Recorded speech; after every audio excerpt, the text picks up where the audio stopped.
Et nous commençons donc, comme tous les lundis, avec les clés de l'IMO, le rendez-vous immobilier de Smart Patrimoine. Et en l'occurrence, nous avons le plaisir de recevoir sur le plateau de Smart Patrimoine Pierre Othus, directeur général de l'UNPI. Bonjour Pierre Othus. Bonjour. UNPI pour Union nationale des propriétaires immobiliers. On va essayer de comprendre avec vous quelle est la hausse de la taxe foncière à venir pour cette année 2022. Une question qui anime beaucoup de propriétaires, puisque déjà il y a le sujet inflation, contexte économique global, qui peut inquiéter. Et puis surtout, du coup, cette inflation implique une revalorisation, alors je vais vous laisser nous expliquer ça plus en détail, mais une revalorisation de la base de calcul de la taxe foncière, là où ensuite c'est à charge aux collectivités, aux métropoles ou autres de venir décider si oui ou non il va y avoir une hausse. Et il apparaît que globalement on est sur des hausses de taxes foncières à venir pour 2022. Oui, tout à fait. Alors nous, on a tiré la sonnette d'alarme il y a plusieurs années maintenant, parce que dès le début de l'annonce de la réforme de la taxe d'habitation, on avait une angoisse, un doute du report des finances publiques de la taxe d'habitation sur la taxe foncière. Alors, on nous a expliqué que non, que c'était compensé, etc. Puis bon, force est de constater que même le Conseil constitutionnel a fait une note au gouvernement qui va devoir corriger sa réforme. D'accord. Eh bien, il y a un déport. Par ailleurs, il y a les collectivités locales qui anticipent aussi des pertes de recettes en créant des taxes annexes et en augmentant leurs taux.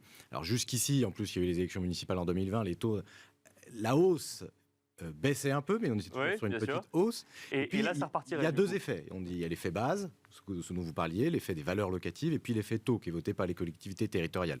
On a un peu les deux qui se renvoient la balle en disant c'est lui, c'est l'autre, c'est pas moi, c'est le gouvernement. Bon. Donc l'effet base, c'est une revalorisation des valeurs locatives cadastrales. Donc ça c'est le terme un peu effectivement complexe, mais ça veut dire que pour tout le monde, partout sur le territoire français, il va y avoir une hausse de la taxe foncière d'environ 3,4%, c'est ça ? Exactement, on est à 3,4%, ça correspond à l'IPCH, donc c'est l'indice des prix à la consommation harmonisée. D'accord. Et en fait, le chiffre qui a été retenu, mais qui est défini par le Code général des impôts, il est plus de 2,5 fois supérieur à l'inflation réelle.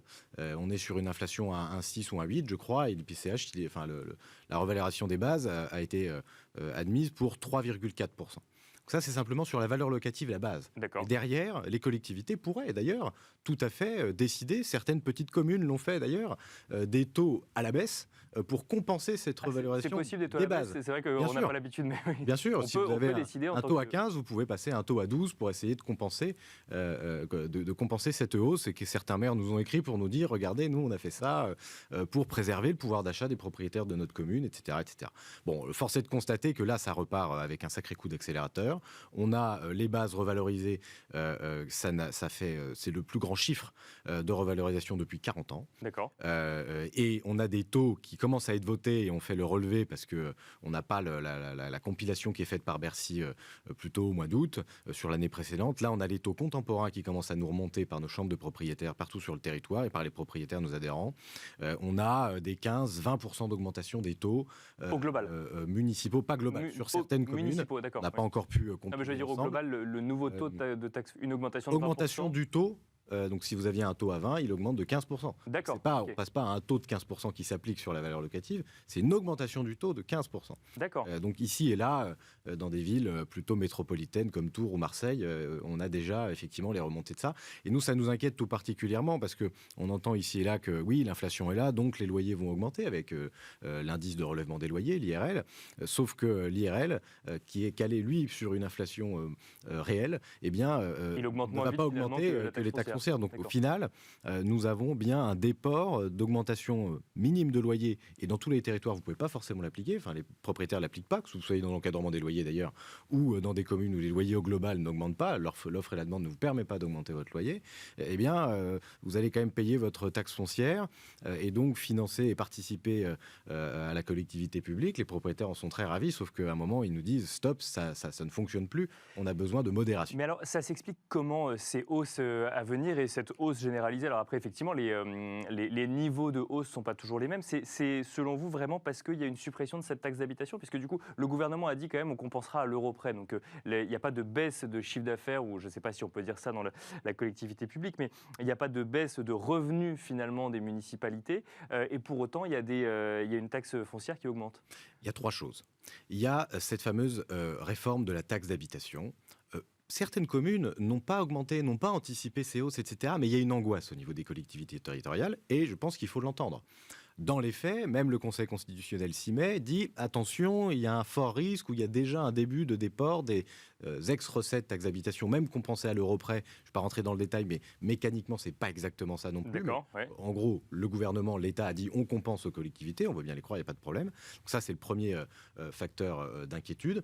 Ensuite, vous avez une trajectoire qui commence à se mettre en place sur une augmentation à nouveau des taux. Donc là, ce n'est pas un déport ou de quoi que ce soit, mais il y a une base, des taux qui augmentent. Et puis, il y a des annonces de réforme de collectivités territoriales, des finances publiques des collectivités territoriales, qui est très inquiétante. On a entendu parler de 10 milliards, comment ça va être financé? Et nous, on dit simplement, faites toutes les réformes que vous souhaitez. Vous organisez la fiscalité locale un peu comme vous le souhaitez, mais attention, associez les propriétaires dans les commissions de travail sur ces sujets-là, et ne mettez pas la charge des finances publiques locales pour 60% des Français qui sont les propriétaires. Est-ce qu'on peut dire aujourd'hui, c'est ce que je lisais en préparant cette émission, que finalement le seul levier qui reste à certaines collectivités ou certaines municipalités pour augmenter leurs revenus, c'était justement cette taxe foncière? Oui. Et puis, j'ai oublié le troisième point tout à l'heure, c'est la réforme des valeurs locatives, donc ces fameuses valeurs bases locatives qui sont revalorisées tous les ans. Il y a une réforme qui va se mettre petit à petit, comme ça a été fait dans les commerces, dans les valeurs locatives des commerces, des locaux commerciaux. Et donc, là aussi, il y a une inquiétude forte sur, avec la rénovation énergétique, est-ce que si j'ai un logement performant, je ne vais pas me faire bastonner aussi en taxe foncière, ce qui serait quand même un comble, ce qui serait totalement illogique. Et aussi l'occasion de faire augmenter encore, alors on nous dit que c'est toujours à ISO, à valeur constante, qu'on n'aura pas de recettes supplémentaires sur la taxe foncière. Nous, ce qu'on voit, c'est qu'il y a une dizaine d'années, c'était 25 milliards de recettes. Aujourd'hui, c'est un peu plus de 36 milliards sur la valeur absolue générale de la collecte. Donc, ça augmente. Donc, nous, on tire la sonnette d'alarme. On dit attention, faites toutes les réformes que vous voulez, mais associez les propriétaires et surtout préservez leur pouvoir d'achat. Parce qu'il y a les propriétaires occupants et les propriétaires bailleurs qui ont des problématiques différentes, mais qui ont des problématiques liées notamment à leur fiscalité qui les étreint, qui les contraint énormément. La fiscalité immobilière est très forte. Est-ce qu'il n'y a pas quand même besoin effectivement d'une réforme sur ce sujet, ne serait-ce que pour comprendre pourquoi elle augmente de manière régulière? C'est-à-dire qu'il y a combien de personnes qui peuvent décider d'augmenter la taxe foncière une fois qu'on a revalorisé la base locative cadastrale? Il y a la municipalité, il y a la collectivité. Il y avait avant toutes les collectivités territoriales. Et puis là, récemment, avec la réforme de la taxe d'habitation, le département a vu ses finances publiques revues et n'intervient plus dans la taxe foncière depuis cette année. C'est que chacun peut en plus appliquer son propre taux. Ensuite, chacun applique son propre taux, donc plus le département, mais vous avez la commune, la communauté de communes, l'intercommunalité, le syndicat de communes ou la métropole. Ça dépend comment c'est organisé au niveau local. Donc il n'y a plus que 2 intervenants, a priori, qui travaillent là-dessus, qui peuvent mieux se coordonner. On a des collectivités locales qui, par exemple, en activant le taux métropolitain, donc qui n'existait pas précédemment avant qu'elle se constitue en métropole ou en intercommunalité, eh bien, toutes les communes de cette interco, de cette métropole, se sont dit « je vais baisser mon taux communal en compensation, comme je transfère les compétences, il n'y a pas de raison que je continue d'encaisser ». Sauf que ça, c'est vraiment les communes très vertueuses. On peut citer Reims, par exemple, mais il y en a d'autres. Mais il y a d'autres communes, je ne les citerai pas pour pas trop stigmatiser, où on mais a oublié qui ont baisser le taux de l'autre côté, absolument pas baissé le taux, qui ont activé le taux métropolitain. Et c'est ça qui a fait la flambée des 15 dernières années. Et aujourd'hui, on repart sur une nouvelle flambée. Donc, je vous disais tout à l'heure, on est sur un plateau. Et là, on est en train de repartir sur une pente très forte. Et on l'avait annoncé, et on s'en réjouit pas du tout.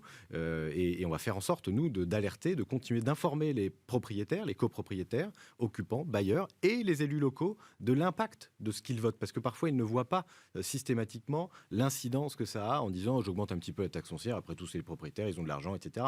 Non, ça peut détruire de l'offre locative, ça peut limiter la capacité à entretenir des logements, etc. etc. Et in fine, c'est l'occupant, qu'il soit propriétaire ou locataire, qui est pénalisé. Un mot sur l'inflation, alors vous en avez déjà parlé, mais je propose qu'on creuse un petit peu le sujet. Donc en fait, un des arguments, c'est potentiellement de dire, vu que les prix augmentent de manière générale, il est normal que les taxes augmentent également pour pouvoir compenser. Simplement, ce que vous dites, c'est que le niveau d'inflation appliqué à l'immobilier, pour le coup, ne suit pas le même rythme que le niveau des taxes ou que d'autres types d'augmentation de prix. Tout à fait. Alors, ce sont des taux qu'on applique, donc des pourcentages. Donc, moi, à la rigueur, qu'on ne fasse pas augmenter la valeur des biens taxables, le prix augmente très bien, mais les taux s'appliquent sur des valeurs locatives qui sont revalorisées, donc comme on l'a dit tout à l'heure, bien loin de l'inflation. Mais ça s'applique à tout le monde. C'est-à-dire que vous possédiez quelque chose à Paris où effectivement les prix ont augmenté récemment. Oui, donc c'est pas en lien avec le marché immobilier ou à Nevers local, ou à Charleville-Mézières. vous voyez quand même votre base revalorisée. Ce qui fait qu'on a vu, nous, à l'UNPI, on a vu que dans des territoires plus ruraux, dans des villes moyennes ou même dans certaines villes de bonne taille, un prix de l'immobilier qui a stagné, voire parfois baissé, mais des impôts qui ont explosé. Ce qui fait que parfois, dans certains endroits, vous avez l'équivalent de taxe foncière d'un mois et demi de loyer, ce qui est assez correct dans les villes les plus vertueuses, on va dire. Et puis dans d'autres communes, que ce soit 3-4 mois de loyer ou d'échéance de prêt qui correspondent à votre taxe foncière. Finalement, elle, quand elle doit utiliser ses revenus pour faire réaliser des dépenses, pour le coup, subit une inflation qui est plus élevée que cette situation de l'immobilier dans sa commune. C'est vrai, mais la taxe foncière est un impôt sur le patrimoine, sur le dur, sur le brick and mortar. Bien sûr. La taxe d'habitation avait cette vertu qui était plus d'être orientée sur le fonctionnement, sur les équipements publics, sur les services de transport, piscine, etc., etc. Et c'est vrai que nous, on n'avait pas très bien compris, on avait compris que c'était une forte valeur de pouvoir d'achat, et d'ailleurs, il faut reconnaître ça au gouvernement. C'est vrai que les Français ont quand même vu une taxe supprimée. On peut toujours s'en réjouir, même si la taxe d'habitation n'a pas été supprimée pour tout le monde tout de suite, ni dans tous les cas, notamment les résidences secondaires. Mais on a vu quand même cet impôt local qui était compris par les Français se déporter petit à petit, il continue de le faire un petit peu, vers une taxe foncière. Et là, on comprend moins bien, parce que ce n'est pas la collectivité commune, l'ensemble des concitoyens d'une ville ou d'un territoire qui contribuent à leur juste mesure aux finances publiques locales. Donc tout déporté sur la taxe foncière, avec une réforme qui va venir sur la suppression d'un impôt de production, si je comprends bien, je ne sais pas encore les contours exacts, mais qui va devoir demander aux collectivités locales 10 milliards d'efforts. Je ne sais pas comment ça va être financé, compensé. Il va y avoir des choix budgétaires qui vont être faits. On peut les entendre, on peut les écouter, mais attention de ne pas faire tout reposer sur les épaules des propriétaires, notamment les bailleurs, qui supportent déjà beaucoup de taxes et de règlements. Merci beaucoup Pierre Othieu. Je rappelle que vous êtes directeur général de l'UNPI, Union nationale des propriétaires immobiliers. Et quant à nous, on se retrouve tout de suite dans Enjeu patrimoine.